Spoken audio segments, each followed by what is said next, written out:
I can still smell the burning steel. I can still hear the screaming metal. It was not just war. It was something older. Something that stripped men down to ghosts.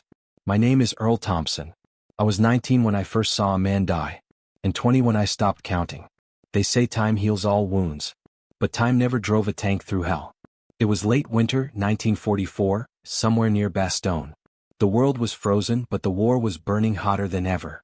Our Sherman tank sat buried in the mud like a wounded beast, steam hissing through bullet holes that looked like open mouths.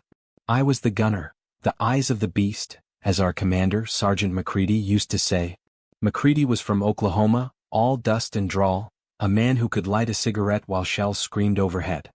He'd slap the side of the tank and say, "Earl, when this old girl talks, the Germans listen." But that day the tank wasn't talking. It was coughing, bleeding oil, and surrounded by trees that hid snipers like ghosts. The radio crackled. "Panthers spotted North Ridge," someone said. That meant one thing: German tanks. Bigger, stronger, and faster. The kind that turned Shermans into coffins. We were ordered to hold position. That's what they always said, hold position. It meant die where you stand. Private Lewis, our loader, was only 18. He carried a photo of his sister tucked in his sleeve.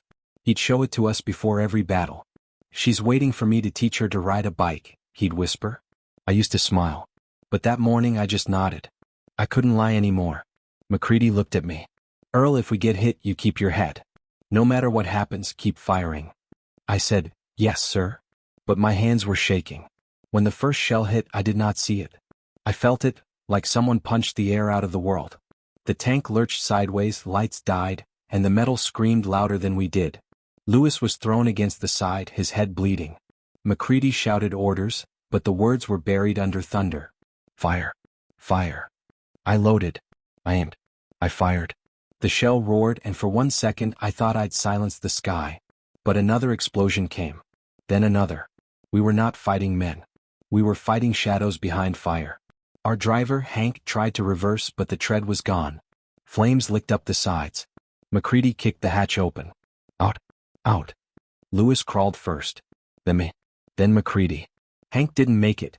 He was still trying to start the engine when the ammunition inside cooked off. The blast threw us into the snow. I remember lying there, snow melting under my cheek, thinking how quiet the world had become. Only the crackle of fire.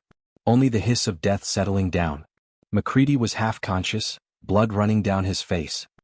He grabbed my arm and rasped, "Get Lewis to the tree-line." Lewis was crying, clutching his sister's photo, whispering her name. I dragged him through the mud. My gloves tore. My knees burned. And then, gunfire. The forest lit up with tracers. We dove behind a fallen log. 4 hours we stayed there, 3 men against the world, hiding from an enemy we couldn't see. Night fell like a curtain of smoke. Lewis stopped talking around midnight. Just stopped. I tried to wake him, but he was gone. The photo was still in his hand. McCready didn't say anything. He just looked at me with eyes that had seen too much. "He's home now," he muttered. I sat there in silence, the snow slowly covering Lewis's body like a blanket. Somewhere far away, artillery echoed, and I thought of home, of my mother's kitchen, the radio, the smell of coffee. But it felt like another lifetime. McCready finally spoke. "Earl, promise me something." "What?" "If I don't make it back, you tell them I went down fighting." I nodded. I wanted to promise more, that I'd tell them about the man who carried us through hell, who never once flinched when death came close. But the words wouldn't come. By dawn the snow was red. We crawled through the trees until we reached a ruined farmhouse. The door was hanging off its hinges and smoke still rose from the chimneys. Inside there was a piano, half burned but still standing. McCready sat down on the bench. His hands were trembling. He pressed one key. A note rang out, soft, cracked but real. And for a moment, in the middle of that broken place, there was music. I will never forget that sound. Because later that day McCready was gone too. And that piano note was the last thing I heard before everything went silent. Snow. It was everywhere. In my hair. In my wounds. In my mouth when I tried to breathe. It felt like the earth wanted to swallow me. To bury the names of the dead. To hide the proof of what we did. And what we lost. But the snow forgot one thing: I was still alive. When I opened my eyes I could barely see. The smoke from our tank had turned the white world gray. My ears rang with a single note, that piano sound from the farmhouse. The one McCready had played before the end. I tried to move, but my leg was twisted under a beam. The cold bit into me like teeth. Somewhere nearby, a voice was shouting, faint, distant. I thought it was MacCready. But when I turned, there was only silence. Hours passed. Maybe more. I do not remember the moment they found me, only the rough hands pulling me out, the glare of a flashlight, the smell of antiseptic instead of fire. "Hang on, soldier," someone said. "You're gonna make it." But I didn't want to. They carried me through the snow, my vision fading in and out. I saw the stars blur above me, cold lights watching a dying man. I whispered Lewis's name once. Then nothing. When I woke again, I was in a tent hospital. Canvas walls. Gas lamps. Rows of wounded men lying in silence, like corpses waiting for a priest. My hands were bandaged. My left leg too. A nurse leaned over me. Her voice was soft, but her eyes were tired. "You're lucky," she said. "They said you survived a tank explosion." "Lucky," I repeated.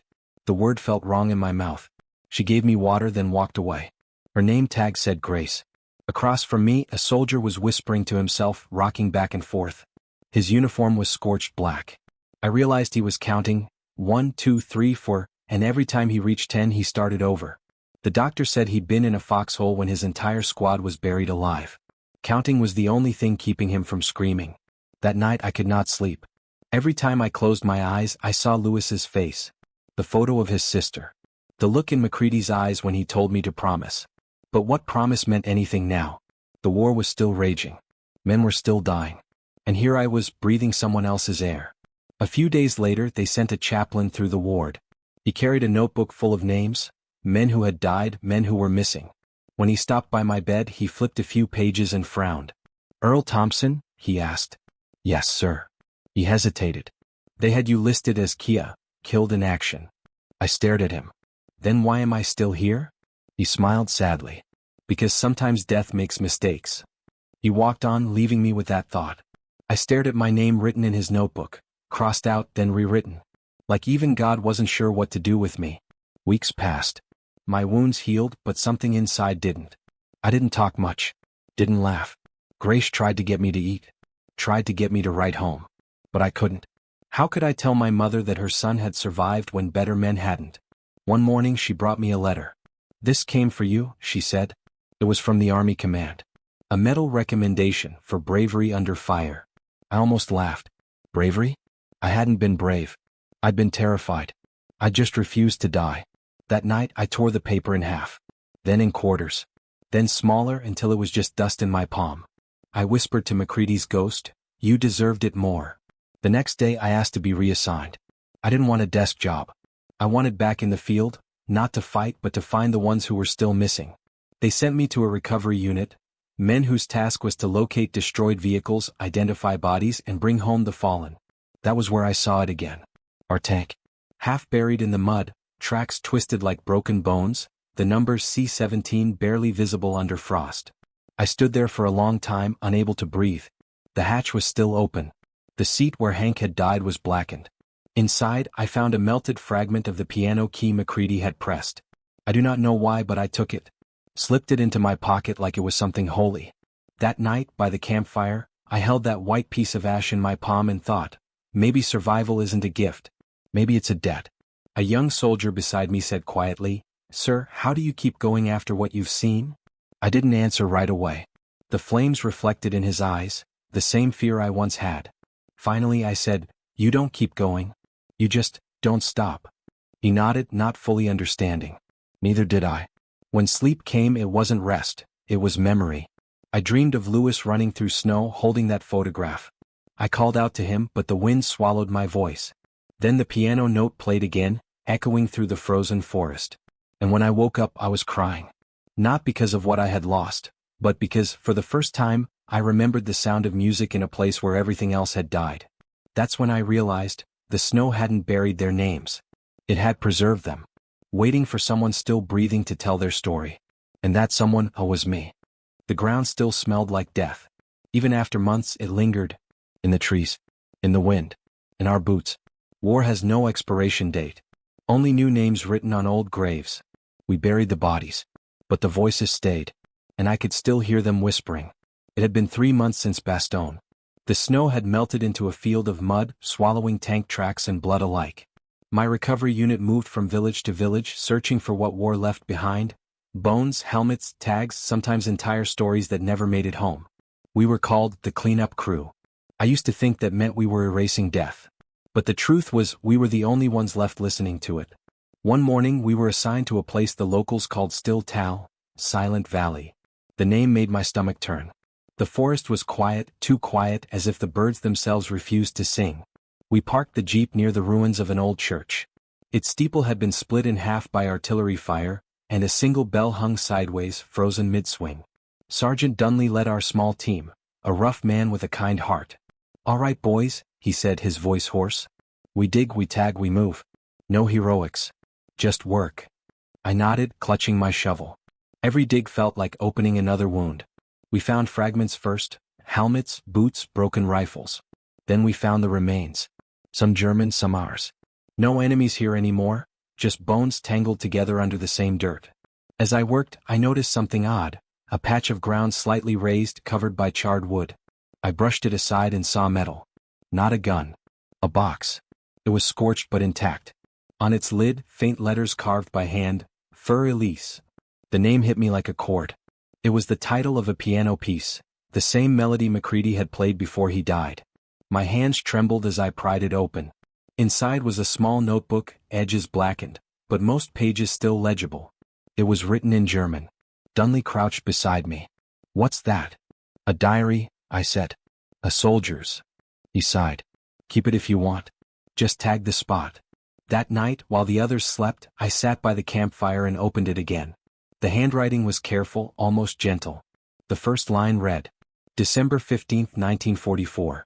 "They say the Americans are coming. I'm not afraid. I just hope they do not shoot the piano." I froze. A piano. Each page was filled with quiet confessions, not of hate but of exhaustion. The writer was a German soldier, but he sounded nothing like an enemy. He wrote about missing home, about his wife, about how he'd found an abandoned farmhouse with a piano. "I play every night," he wrote. "The sound makes me feel human again." And then one final entry. "An American tank was seen near the ridge today. I played Für Elise again. Maybe if they hear it, they will remember that even enemies have hearts." I closed the book. My breath caught in my throat. That piano, the one Macready touched, it had belonged to him. A German soldier who played music in the middle of madness. I didn't know what to feel. Guilt? Maybe both. The next morning I showed the diary to Dunley. He read a few lines, then looked at me strangely. "You thinking what I'm thinking?" "That we bombed his home," I said quietly. Dunley nodded. "War doesn't pick sides, Thompson. It just eats everything." I couldn't let it go. That day I asked permission to search the farmhouse again. The captain agreed, said it was clear now. When I got there, the piano was still there, though even more broken than before. I brushed the ashes off the keys. The one I'd taken, the piece I carried in my pocket, fit perfectly into the empty space. I pressed it in. A soft click echoed. And for a moment, it felt like closing a wound. Then I saw something underneath, a photograph tucked between the petals. A man in uniform holding a woman and a little girl. He looked human. Ordinary. The caption read, Kurt Adler, 1943. That was the man who played the music. The man I'd killed. My knees gave out. I sat there in the ruins, staring at that face, the piano, the ashes. I whispered, "I heard you." We all did. Outside, the wind blew softly through the broken windows. It almost sounded like the song. When I returned to camp, I couldn't eat, couldn't speak. The others thought I was sick. Maybe I was. That night, I wrote in my own journal for the first time. If he could play music for peace, what right did I have to survive in silence? From that day on, I changed. When we buried the dead, I said their names aloud. German or American, it did not matter. Each name felt sacred. Each syllable a confession. Even Dunley started joining in. Soon the whole unit did. It became our ritual, not a prayer but something like forgiveness. One evening, as the sun bled orange over the horizon, Dunley looked at me and said, "You think they hear us?" "Yes," I whispered. "And maybe that's why we're still here, to listen back." A week later we got new orders. Move east. Berlin was falling. The war was almost over. But for me it didn't feel like victory. It felt like a funeral for the entire world. On our last night in Silent Valley, I took the German's diary and the photograph to the church ruins. I placed them beneath the broken bell and lit a candle. "For Elise," I murmured. The The wind moved through the trees again, soft and low like a reply. For a long moment I just stood there, a soldier without enemies, a killer mourning the man he never met. And in that silence I finally understood something Macready once said. War doesn't end when the guns stop. It ends when a man stops hating. As I left the valley I looked back one last time. The candle flickered in the ruins, refusing to die. And I swore to myself, if I ever made it home I'd keep that flame alive. Not for me. Not for victory. But for every soul whose song was buried beneath the ashes. Home. That word used to mean warmth. Now it just meant distance. Every sound was too loud. Every silence too heavy. The sky felt too open. The streets too empty. And the mirror, too honest. War had ended. But it was still living inside me. The ship brought us back in spring. Crowds lined the docks, waving flags, cheering, crying. They called us heroes. I remember standing among them, feeling smaller than ever. Their voices blurred into one deafening sound I could not understand. A woman handed me flowers. I thanked her, but my hands shook so hard that the petals fell to the ground. She smiled politely, not noticing. To her, I was just another soldier returning home. To me, she was a reminder of everything I could never explain. I took a train to Ohio, to the town I'd left behind 3 years earlier. The same station. The same faded benches. The same smell of coal and rain. But nothing felt familiar. It was like the world had moved on without me. When I reached my mother's house, she was standing on the porch. Her hair had turned white. She didn't run to me. She didn't cry. She just looked at me, her eyes trembling between disbelief and fear. Then she whispered, "Earl?" I nodded. "It's me, Ma." She reached out and touched my face as if making sure I was real. Then she broke down in my arms, sobbing. I held her tight, but I couldn't cry. I had no tears left. Inside, everything was the same. The kitchen table, the clock ticking, the old radio humming faintly. Only I had changed. My reflection in the window looked like someone else. Older, colder, haunted. That night, my mother made stew, the same recipe she used before the war. I could barely eat. Every clang of the spoon sounded like a shell casing hitting the floor. She asked about my friends. About Lewis. About Macready. I told her they were brave. I didn't tell her that I still heard their voices when I closed my eyes. Later, when she went to bed, I sat alone at the table. My uniform hung on the chair beside me. The smell of smoke still clung to it. I reached into my pocket and pulled out the burned piano key, the one from Silent Valley. It had survived everything. Maybe because it refused to forget. The next morning, I walked into town. People greeted me with smiles, handshakes, free coffee. "Welcome home, son," they said. "You made us proud." I smiled back, but inside, every word cut deeper. They didn't know. They couldn't. At the diner, I saw my old friend Jimmy behind the counter. He'd been too young to fight. When he spotted me, his eyes lit up. "Earl Thompson. I'll be damned." He came around the counter and hugged me. "Man, I thought you were gone for good. You hear they said your unit never made it out?" "I heard," I said quietly. He shook his head. "Well, you did, brother. That's what counts." But it didn't feel like it counted. He poured me coffee, then leaned closer. "So, how bad was it?" I froze. The steam from the cup fogged my vision. Images flashed: snow, fire, blood, the piano. I said, "It was loud." He didn't ask again. After that, I stopped going out. The noise of the world felt foreign. Laughter, music, fireworks. Every sudden sound made me flinch. My mother tried to talk, but I withdrew deeper. Then one evening, while cleaning my old drawer, I found a stack of letters, unsent drafts I'd written during the war. All of them started the same, "Dear Ma," but none had endings. I sat down and began to write again. This time not to my mother. To them. To Macready. To Lewis. To Kurt Adler, the German soldier with the piano. The words poured out like confession. "I never thanked you for keeping me alive. I never told you I was sorry. I never told you your music followed me home. Some nights, when the wind moves through the trees, I still hear it. Maybe that's you. Maybe that's peace." When I finished, I didn't sign it. I couldn't. The next day, I walked to the church on Maple Street. It was small, quiet, almost empty. The priest recognized me, the town's returning hero. He offered to pray with me, but I said no. I just wanted to sit. The stained glass above the altar glowed in the sunlight. The colors reminded me of the way flames danced on tank metal: red, gold, blue. For a moment, it was beautiful. I placed the letter in the offering box, not as a prayer, but as a surrender. When I left, I saw Grace, the nurse from the hospital. She was standing near the steps, dressed in civilian clothes. I almost didn't recognize her. "Earl?" she said softly. I froze. "Grace." She smiled. "They reassigned me here. I work with veterans now." For the first time in months I felt something like warmth. She invited me to help her at the clinic, said the other soldiers needed someone who understood. At first I resisted. "I can't even help myself," I told her. She just said, "Maybe that's exactly why you should." So I did.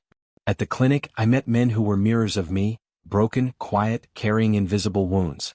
Some drank. Some screamed in their sleep. Some just stared at nothing.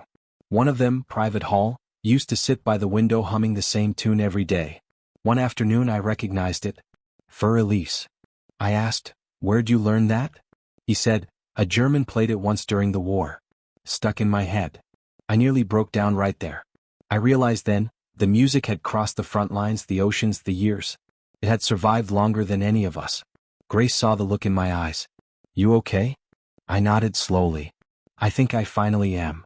That night I went home and wrote another letter, the last one. "Dear Ma, if you're reading this, don't worry. I'm not gone. I'm just becoming someone new. I carried ghosts for too long. But today I saw how even broken things can heal others. Maybe that's what survival is, learning to turn pain into purpose. Tell the families of my friends that their sons didn't die in vain. Tell them their names still echo in the quiet places.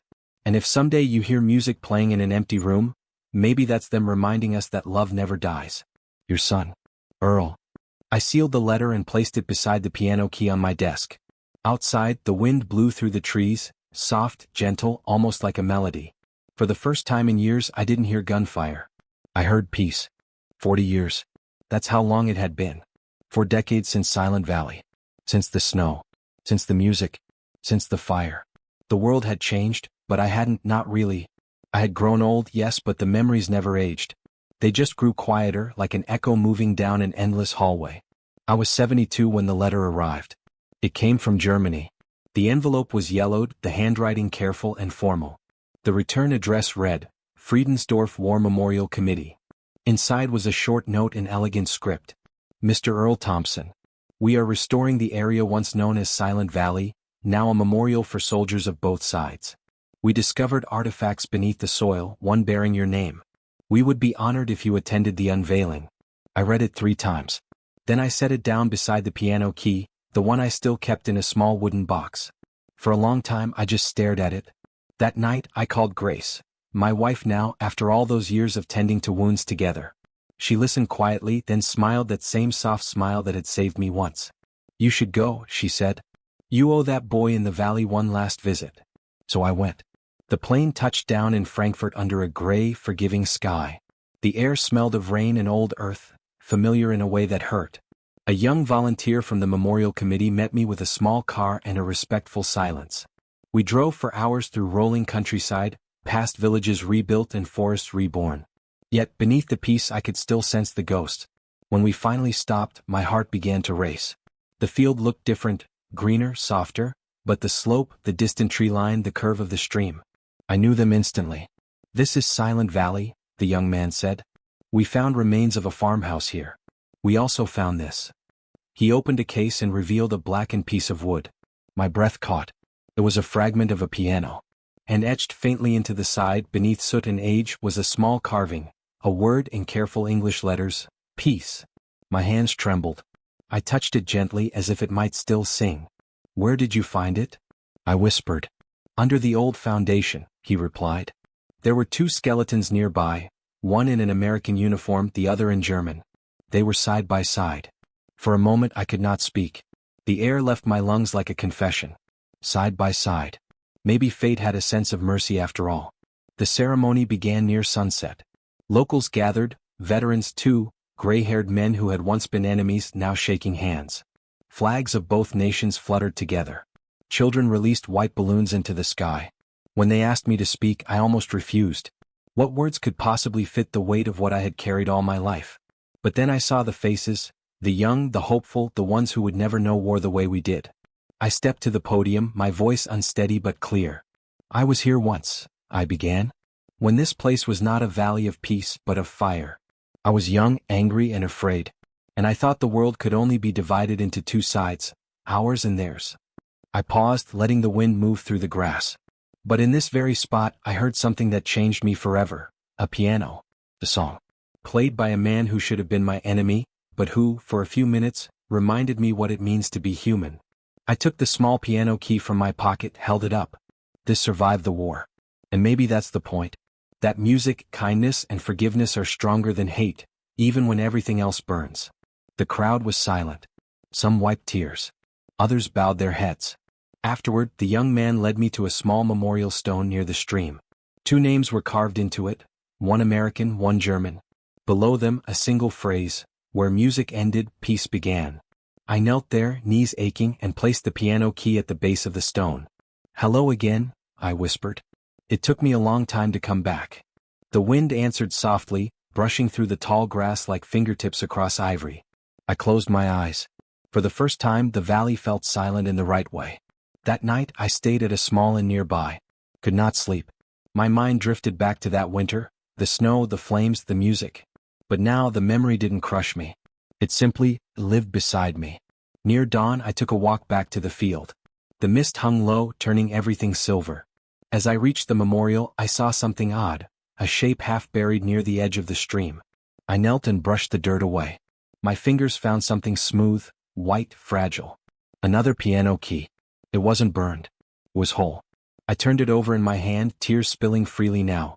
It felt like a message, a reminder, that even after war, something pure could remain untouched. I carried it back to my room and set it on the windowsill. The morning sun caught its surface, glowing like bone, like forgiveness made visible. When I returned home weeks later, Grace met me at the door. She didn't ask what I'd seen.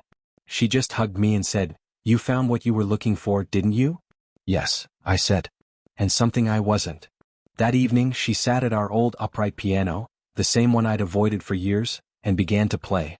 The melody was soft, uncertain at first, then fuller. "Do you remember this tune?" she asked. I nodded. "For Elise." She smiled. "I thought you might." I sat beside her, my hand trembling as I pressed a single note. Then another.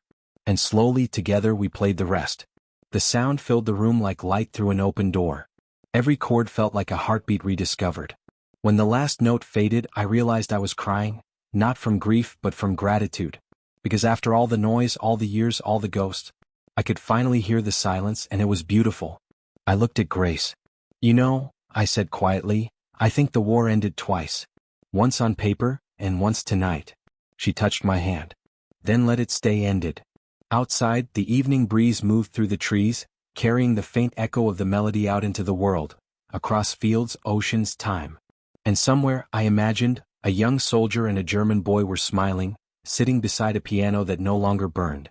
My grandson found the box after I was gone. He said it was buried deep in the attic, wrapped in old army fabric and dust, as if I had hidden it from time itself. Inside he found the diary, the photograph, and the piano key. He was 17, curious, gentle, the kind of boy who saw the world not as divided but as waiting to be understood. He said when he held that key it felt warm, alive, as if it remembered everything I never said aloud. His name is Daniel. Grace named him long before she knew if we'd ever have children. She used to say, "If our son or grandson ever plays piano, maybe he'll finish the song you never could." After my funeral, Daniel stayed behind while everyone else left. The house was quiet, filled with the weight of unsung things. On the piano sat my folded flag and the photograph of that German soldier, Kurt Adler, the one I had placed beside my own in the frame. He sat down on the piano bench, pressed a key, and winced at the out-of-tune sound. Then he opened the wooden box. The letter inside was addressed to him, though I had written it 20 years earlier. "For whoever finds this, especially if your name is Daniel. I once believed war was only about nations and uniforms. But it was also about men trying to remember their humanity. If you ever go to Germany, to a place they now call the Valley of Peace, tell the earth that I kept my promise. Tell it I never stopped listening to the music. And if you play, finish the song for me." Daniel didn't cry at first. He told me later, or rather he told Grace, that it took him a while to feel the meaning of the words. But when he did, he knew exactly what he needed to do. 2 months later, he boarded a plane to Germany with the same wooden box in his backpack. The memorial at Silent Valley had grown, a museum now, surrounded by wildflowers and photographs from both sides. Visitors came from all over the world to stand in silence there. When Daniel arrived, the curator, an elderly woman with silver hair, recognized the name Thompson. "Ah," she said in soft English. "Your grandfather, we tell his story often. The soldier who found peace through music." Daniel smiled shyly. "He told me about a piano," he said. "And a song." The woman nodded and led him down a narrow path to a small stone building. Inside, sunlight streamed through tall windows onto something Daniel couldn't believe still existed. The piano. Restored. Oh. The same one that had survived bombs, snow, and silence. He approached it slowly, afraid to breathe too loudly. The keys were worn but polished, the burn marks still faintly visible on the sides. On the wall above it hung two framed photographs, one of Earl Thompson, one of Kurt Adler. Between them, a small plaque read, "They fought on different sides, but their hearts played the same song." Daniel placed the wooden box on top of the piano, opened it, and took out the key. The same one his grandfather had carried through war and peace alike. He fitted into an empty slot on the keyboard, and it clicked softly into place as if waiting for him. He sat down, hands trembling, and began to play. The first few notes wavered, uncertain. Then they steadied, fur-elise just like the stories. The melody filled the room, fragile but alive. Visitors stopped outside, drawn by the sound. As he played, he imagined his grandfather standing behind him, younger now, watching quietly with that half-smile he always had when something moved him beyond words. Daniel closed his eyes, and in his mind, the music grew larger, carried beyond the building, through the trees, across the valley where the graves lay. The wind joined in, brushing the grass in rhythm. Birds perched on the windowsills, silent, listening. The whole valley seemed to breathe again. And somewhere, maybe in memory, maybe in something greater, two men stood beside each other, one in American green, the other in German gray, listening too. When the song ended, Daniel rested his hands on the keys. The silence that followed wasn't empty. It was full. Full of everything his grandfather had ever wanted to say but couldn't. He whispered, "For you, Grandpa." The old curator wiped her eyes. "Your grandfather once said the war ended here," she murmured. "I think you've just proved it." That evening, Daniel walked alone through the fields. The grass glowed gold under the sinking sun. He found the memorial stone where both names were carved, knelt, and placed the photograph beside it. "I finished it," he said quietly. The song never died. A soft breeze moved through the valley, bending the flowers in one slow wave. He stood there until twilight, until the world turned blue and stars began to appear. Then he looked up and smiled. When he returned home to America, he brought the piano key's twin, the one he had found in the stream so many years later, and placed it on his own piano. It became part of his life. He studied music. He composed. But every piece he wrote carried something of that valley, that quiet dignity, that aching beauty. And sometimes, when Grace visited him, older now but still radiant, she would sit by the window and listen as Daniel played. One afternoon she said softly, "He's here when you play, you know." Daniel smiled. "I know. I feel him in every note." Grace looked out at the sunlight drifting through the curtains. "He waited his whole life to find peace. You gave it to him." Years passed. The music spread. Daniel's compositions performed in concert halls, played in films, even used by the Memorial Committee in their yearly ceremony. They called it the Valley Sonata. It became a symbol, a piece born from war but carrying no trace of it. Just tenderness, remembrance, and light. At the premiere in Berlin, the audience stood in silence when the final note faded. Among them were children, veterans, historians, people who'd never met Earl or Kurt, yet somehow felt as if they had. Daniel walked on stage afterward, tears in his eyes, and said, "This isn't my song. It's theirs." When he returned to the valley that year, the grass was taller, the air softer. He placed a single white rose on the memorial and whispered, "Thank you for listening." The wind answered like it always had, in music, in memory, in mercy. And there, for just a moment, he thought he heard a piano again. Not from the museum, not from the valley below, but from somewhere deeper, as if the earth itself still hummed the tune that had once bridged two enemies. A melody that had outlived them all. Grace passed away peacefully at 96, holding Daniel's hand. Her last words were, "Keep the song alive." He did. Each year he played Fur Elise on the same piano, still missing a few keys, still bearing the scars of fire and time. And every time he struck the final note, he looked upward, knowing somewhere, maybe in a quiet, eternal valley, two soldiers were listening. And that note, the last note, never truly ended. It just kept echoing. Through the years. Through the hearts of strangers. Through the music that outlived war. Through love that never needed to be spoken. Because some songs once played never die. They only wait for someone brave enough to listen again.